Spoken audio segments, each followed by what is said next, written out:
Hi everybody, good morning, my colleagues in cardiology and electrophysiology. Today I'm going to discuss the advanced diagnostic pacing maneuvers in supraventricular tachycardia. How can we use them to discriminate between supraventricular tachycardia arrhythmia types, SVT, AVNRT, accessory pathway mediated tachycardia, and atrial tach.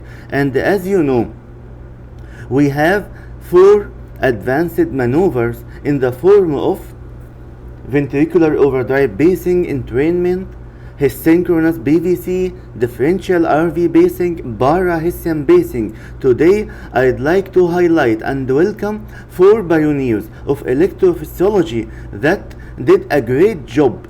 Moradi and his colleagues in overdrive pacing, Miles his synchronous BVC, Martins in differential RV pacing, and finally Hero in para-Hessian pacing. Today I am going to highlight the concept of overdrive pacing entrainment and how can we use it in discrimination between AVNRT, AVRT, and the atrial tachycardia, the most common three arrhythmias that we see in EB cath room.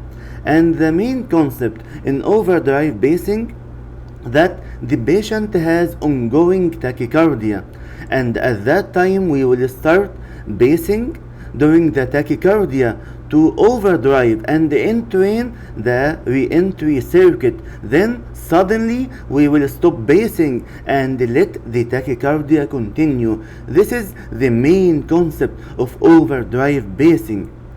But let's see, shall I pace slower or faster at the same cycle length of tachycardia to successfully entrain the circuit? And as you know, we can appreciate any circuit with excitable gap, the green area, orange part with which is non-excitable. And if I wanted to entrain any re-entry circuit, I have to go through the green part, the excitable part, so I can successfully entrain. For example, if I have a re-entry tachycardia of cycle length 300 milliseconds, let's start and pace slower. In this example, let's see. I failed to entrain. Why I failed? Because if I pace slower, I will not able to reach the excitable green gap. Okay, let's pace at the same cycle length. What will happen? Again I failed. I am not able to reach the excitable green part. Let's pace faster at 280 milliseconds. Let's see. Now successfully I reach the excitable green gap, so I entrain the re-entry circuit. And this is a golden rule when we want to perform ventricular overdrive pacing. This is the checklist that you have to fulfill to do the appropriate entrainment and overdrive pacing. Ongoing tachycardia, pace faster 10 to 40 milliseconds than the tachycardia cycle length. Confirm tachycardia continue after stopping overdrive pacing. You should pace from the chamber of interest, the ventricle channel, and make sure consistent ventricular capture all the time. And don't forget atrial acceleration. Verify that pacing has accelerated the pacing rate, at least for the last few cycles of pacing. Identify the last accelerated atrial AGM, and this is critical step. This is VIP golden slide and law that we have to know in each overdrive pacing. When we start overdrive pacing, you should know that we have three zones that you have to analyze. When we start overdrive pacing during tachycardia, the initial zone is transitional zone when we start pacing. When we continue pacing during overdrive pacing, this is called constant capture, and you have to confirm the conduction, retrograde conduction, and atrial acceleration, one-to-one conduction. After stopping the ventricular overdrive pacing, this is the return zone, the most critical zone from which you should have many findings to confirm diagnosis of SVT, which type, AVNRT, accessory pathway, or atrial tachycardia.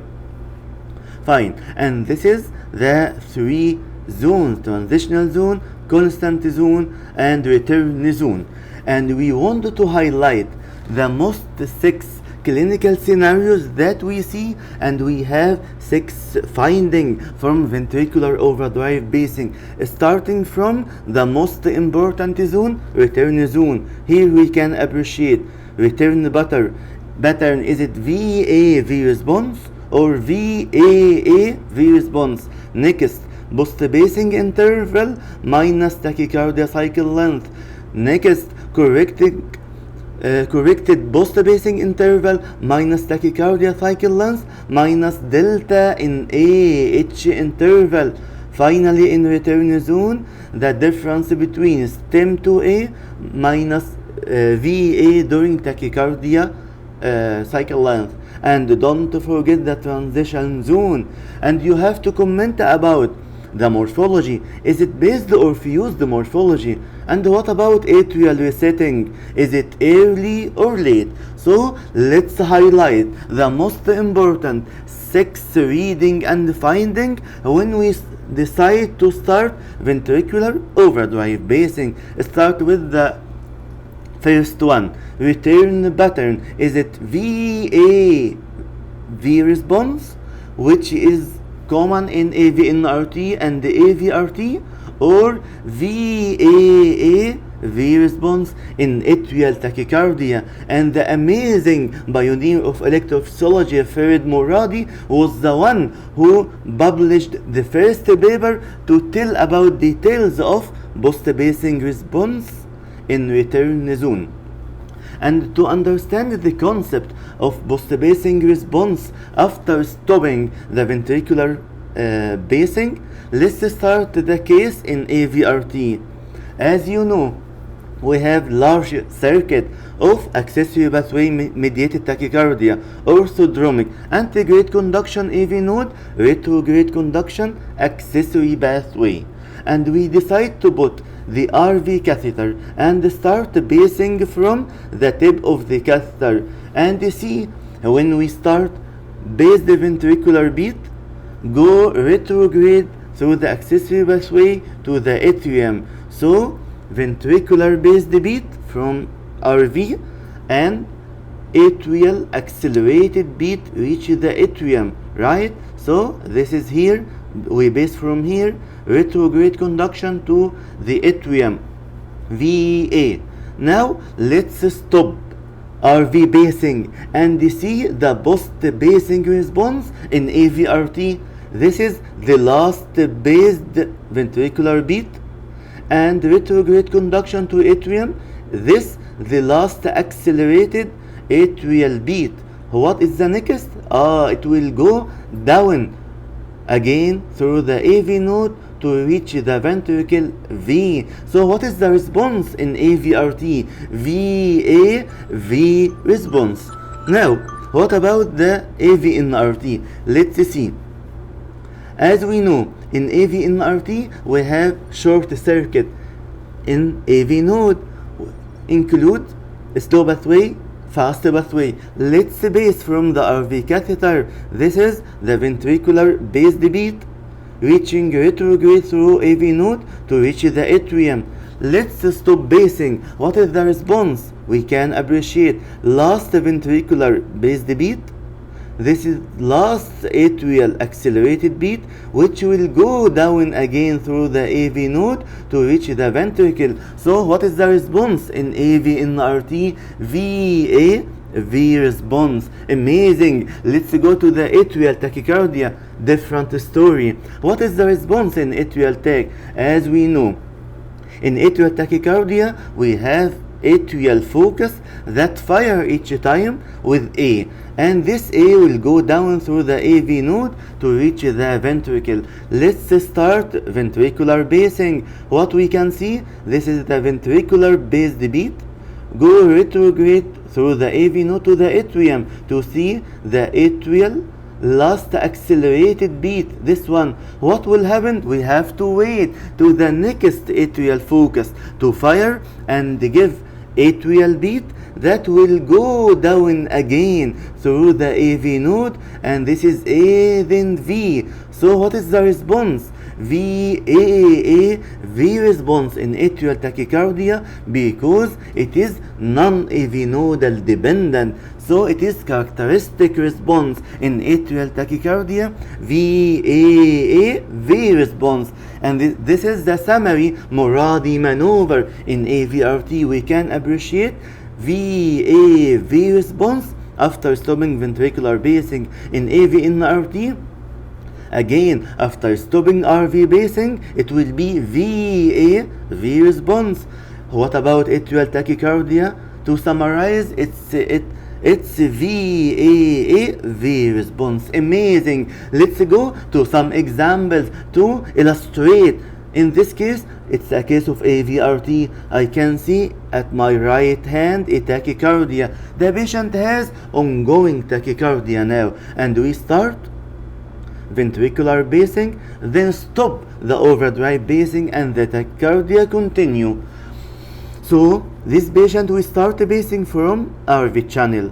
We have spikes and we have captured QRS complex ventricular activation. Then I can highlight the atrial acceleration at the ablation or atrial channel. Very clear, and we can appreciate this is the last ventricular based beat, and this is the last atrial accelerated beat. Now let's look at the right side of the tracing and try to analyze the tachycardia one-to-one conduction.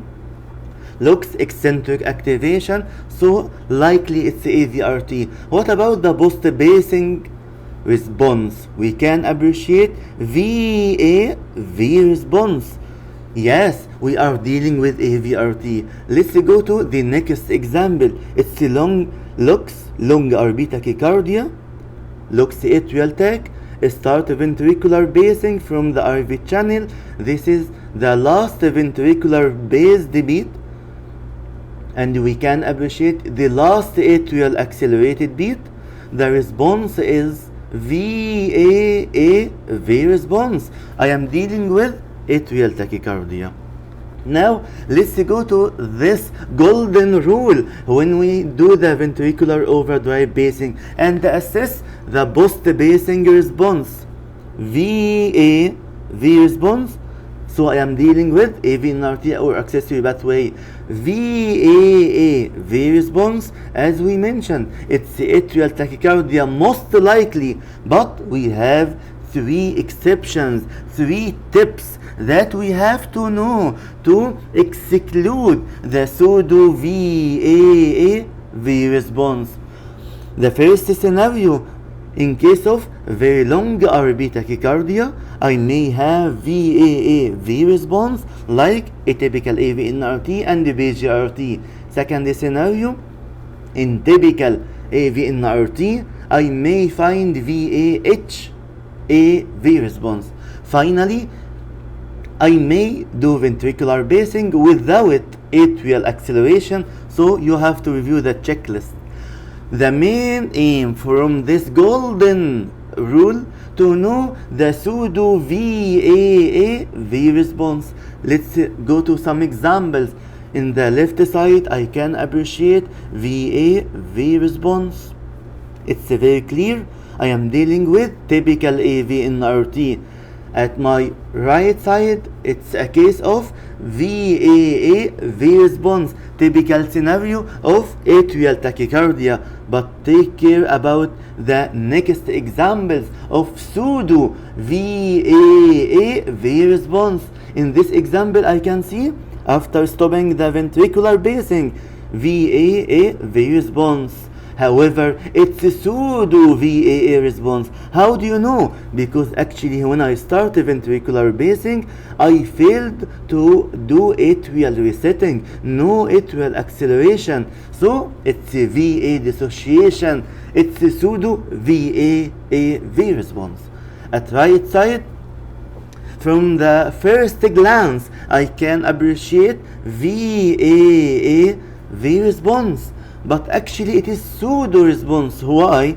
Because when I look at this tachycardia, it's a long RB tachycardia, and if I see this is the last ventricular based beat, but the question is, where is the last atrial accelerated beat? This one or this one? If you look very well, I can see this is the last atrial accelerated beat, and this is the last atrial tachycardia cycle length 450 that equal the ventricular pacing rate 450. So this is the last accelerated A, not this one. So this ventricular beat accelerated this atrial beat, and this ventricular beat accelerated this atrial beat. So it is pseudo VAA V response in long RB tachycardia, atypical AV in RT. Amazing scenario. Again, this is another scenario of VA dissociation. I failed to accelerate the atrium. Now let's go to this example, and we have to see in this example in which I can see ventricular overdrive pacing in tachycardia that looks long RB tachycardia, and we start ventricular pacing at 290, and I have to see this is ventricular capture, atrial acceleration at high right atrium channel, and I wanted to see, did I successfully accelerate the atrium? The answer is yes. But where is the last accelerated atrial beat? This one or the next one? To exclude the pseudo VAAV response, how can I know the last accelerated atrial beat? To exclude the pseudo VAAV response. And to answer, let's go to the illustration. In this example, it's a long RB tachycardia, and the ventricular based beat accelerate this atrial beat. So I am dealing with pseudo VAAV response. How can I confirm this? Through two gold standard. Let's go to this golden rule, one of the most important slides today. The first gold standard maneuver to exclude pseudo VAAV response. In this example, you should know where is the last based ventricular beat and where is the last accelerated atrial beat according to the atrial RR interval equal the ventricular based cycle length, and we know from the last example. Second, the golden rule to exclude pseudo VAAV response from Mayo Clinic approach. You have to base slightly slower in which you can discriminate, and this is the Mayo Clinic approach to do overdrive pacing, VAAV response atrial tach, VAAV response AV in RT.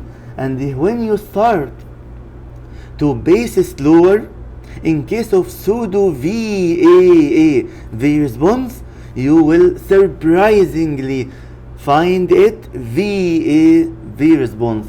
On the other side, if it's VAV response, when you start to pace slower, you may discriminate the long RB tachycardia VAAV response. And this is an example Muradi response. When we decide to pace faster, then sudden we will bass slower, we will find dramatically change to another post-basing response. That's why we have to highlight the rule of bass slower during ventricular overdrive basing. And this is again to summarize all finding in post-ventricular response, a golden rule in discrimination between VAV response, maybe AV-nRT or AVRT, or VAAV response. Atrial tachycardia is likely, and don't forget the exception of pseudo VAA response like long RB tachycardia, atypical AV-nRT BGRT, or very short VA AV-nRT. Typical AV-nRT, the response will be VAH AV response. And finally, unsuccessful atrial resetting, unsuccessful overdrive basing, a golden rule, don't forget. Now let's go to the next finding in ventricular overdrive basing in return zone, the post basing interval minus tachycardia cycle length. Golden rule when we have ongoing SVT. Let's go for ventricular overdrive basing and assess the difference between the post-basing interval minus tachycardia cycle length. More than 115, AV-nRT is likely. Less than 115, AVRT is likely. Let's know and understand the concept. As we know, this is example of AV-nRT in which I have a short circuit that does not involve the ventricle, and I will base from the RV catheter. Let's see, I will give the based ventricular beat that will take very long time to reach the AV-nRT short circuit, and it will take one cycle, then exit and back to the RV catheter. What do you think? The post-basing interval is long or short? Definitely it's very long in case of AV-nRT.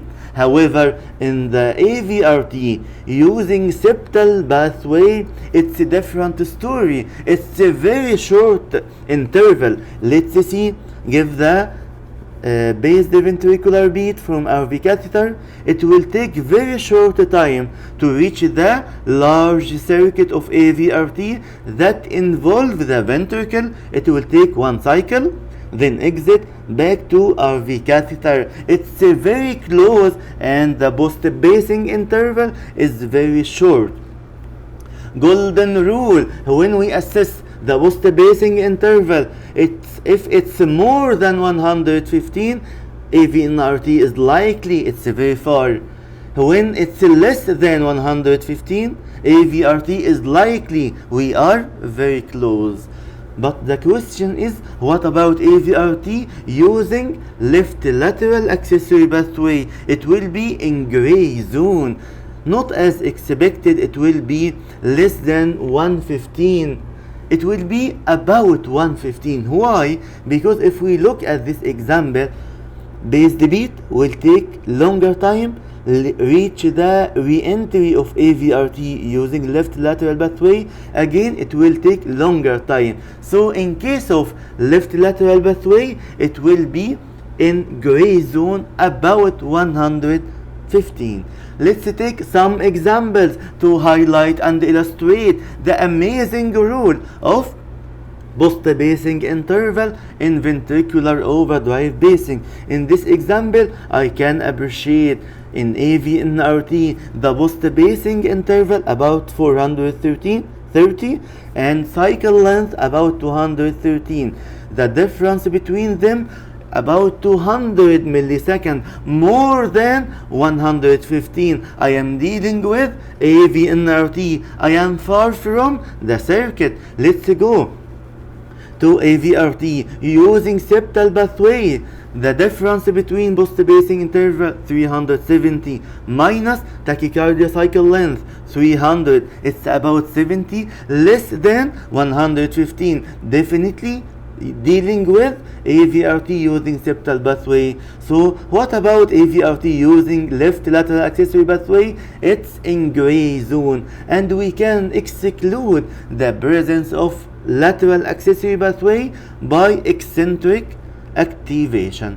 Now let's go to the next finding in ventricular overdrive pacing to discriminate between AVNRT accessory pathway tachycardia and the atrial tach.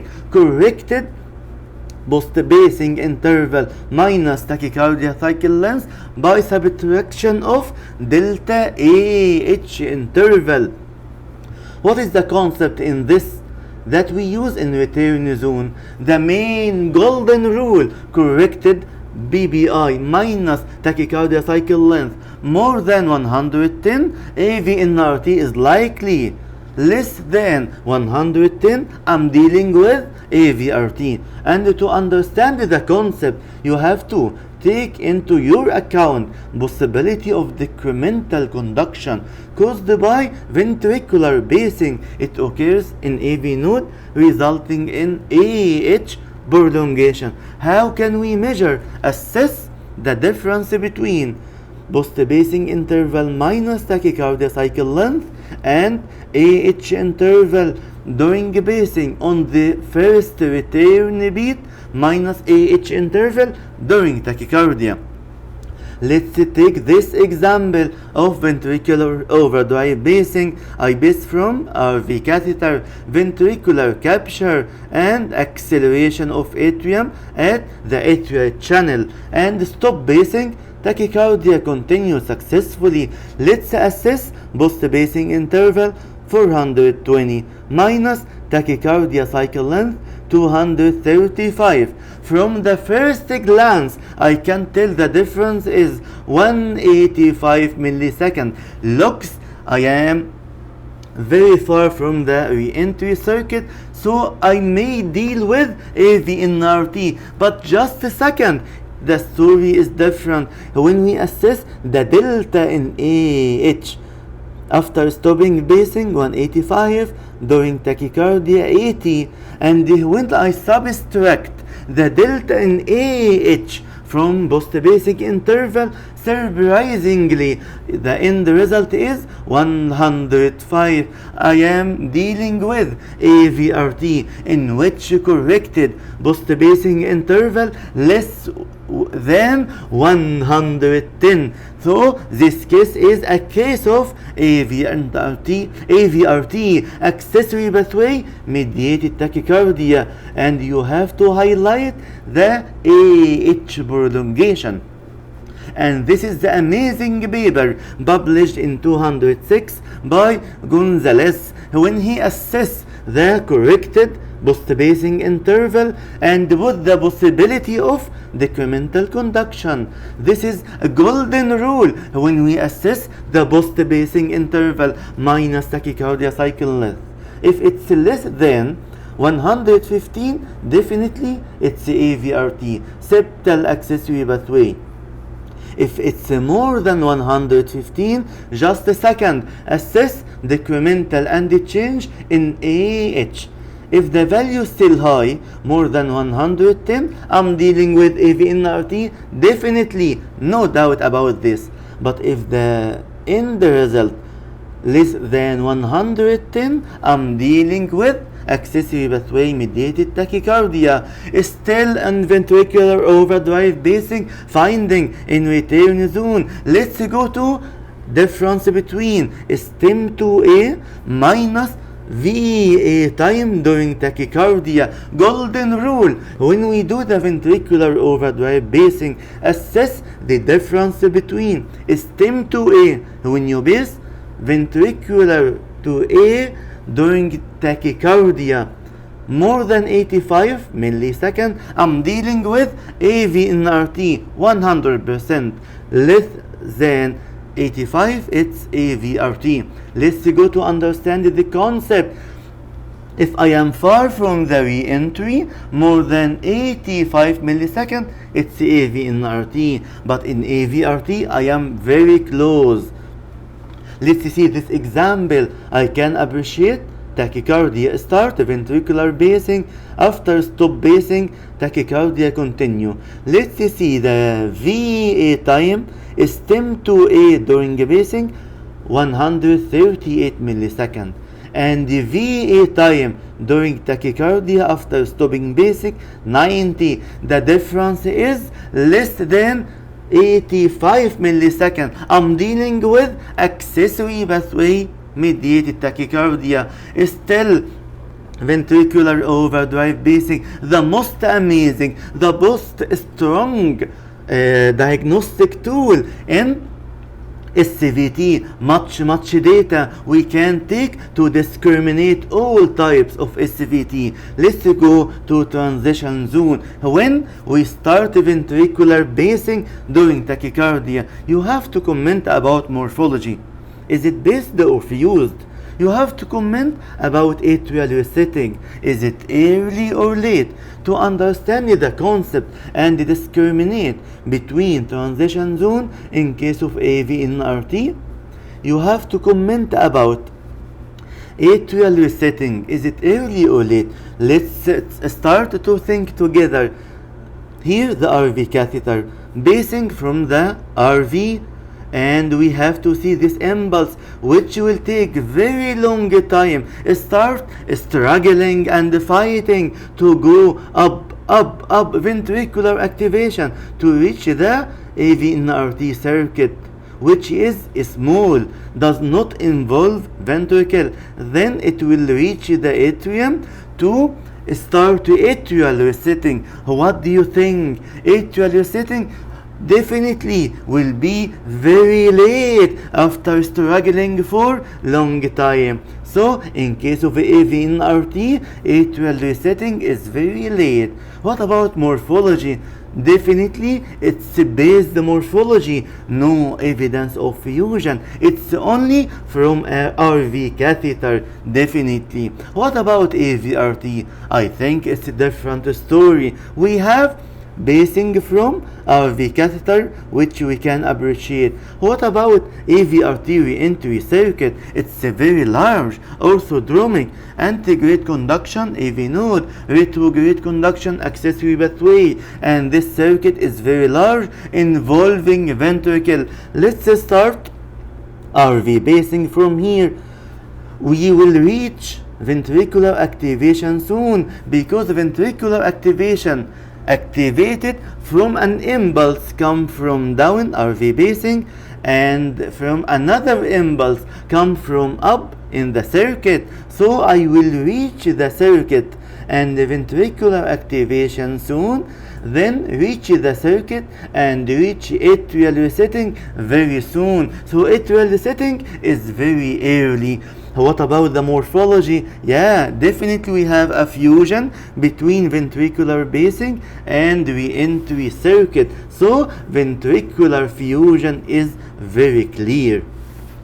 Golden rule in time when we do ventricular overdrive pacing, transitional zone to discriminate AVNRT and AVRT using septal accessory pathway. What about timing to atrial resetting in AVNRT? Definitely it's very late after long journey and long struggling. What about AVRT? It's very early atrial resetting, maybe during transitional zone. It's very early. Another golden rule that we have to know during transitional zone. What about morphology of a stable based QRS complex? In case of AVNRT, it's based morphology. In AVRT, it's fused morphology. Amazing golden rule. Let's see this example of ventricular overdrive pacing. Just we start doing tachycardia, as we can appreciate in the first and the next beat.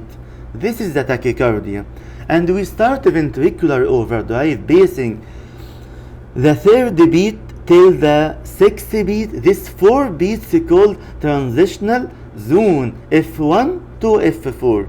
Then in the last 2 beats we reach what is called based stable morphology, M1 and M2. Great. And we start ventricular pacing at the rate of 320. The question is there atrial resetting? Yes, definitely 100%.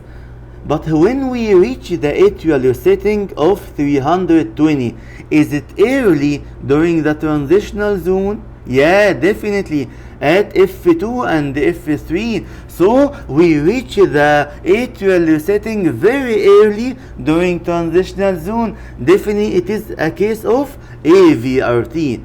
Let's see the next case when we have tachycardia and we start ventricular overdrive pacing, and we can appreciate transitional zone from F1 till F6.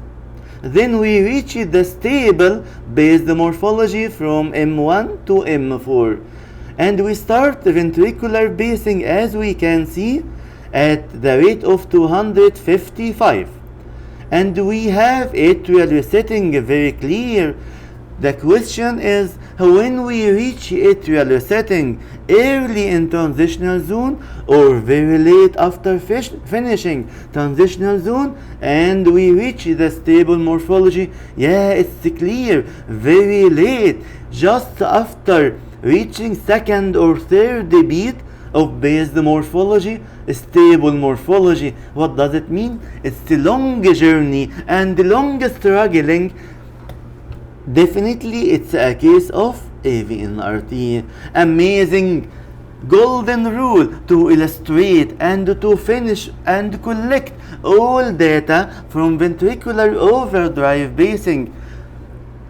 To summarize, when we do the transitional zone and assessing case of AVNRT, it should be full based morphology, and we will reach the atrial resetting after long struggling, after reaching a stable based morphology, not early, not during transitional zone. What about AVRT? It's fused morphology, and we reach atrial resetting during early transitional zone, as there is evidence of accessory pathway. Amazing. Let's look to this example where we have tachycardia ongoing, start ventricular overdrive pacing, and we assess the post-pacing interval 340 minus tachycardia cycle length 308. Definitely it's less than 115. I am close. Accessory pathway mediated tachycardia, and I have another clue. Assess stem 2A during pacing and stem V2A during tachycardia. The difference less than 85 milliseconds. I am dealing with orthodromic AVRT using septal accessory pathway.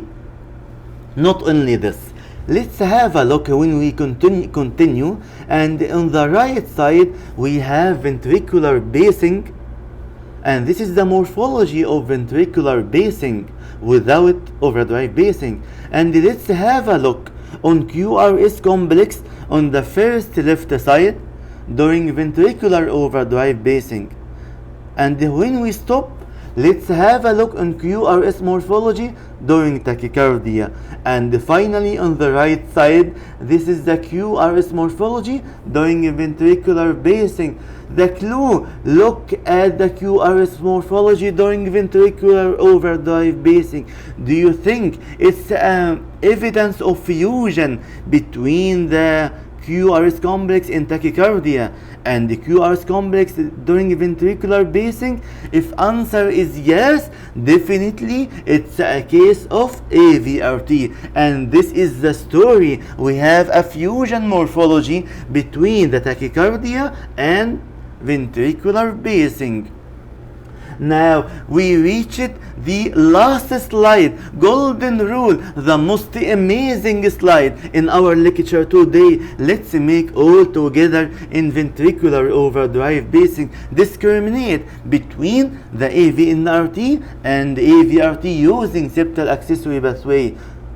Post-pacing interval minus tachycardia cycle length in AVNRT more than 115. In AVRT it's less than 115. In corrected Post-pacing interval in AV-NRT more than 110 millisecond, AVRT less than 110. Stem to A minus VA during tachycardia in AV-NRT more than 85 millisecond, AVRT is less. Morphology of QRS complex during transitional zone in AV-NRT, it's based morphology. In AVRT, it's fused morphology. What about atrial setting in AV-NRT? It's very late after transitional zone, after you reach the stable based morphology. In septal AV-NRT, it's very early during transitional zone. That's all you should know about ventricular overdrive pacing. Thank you so much.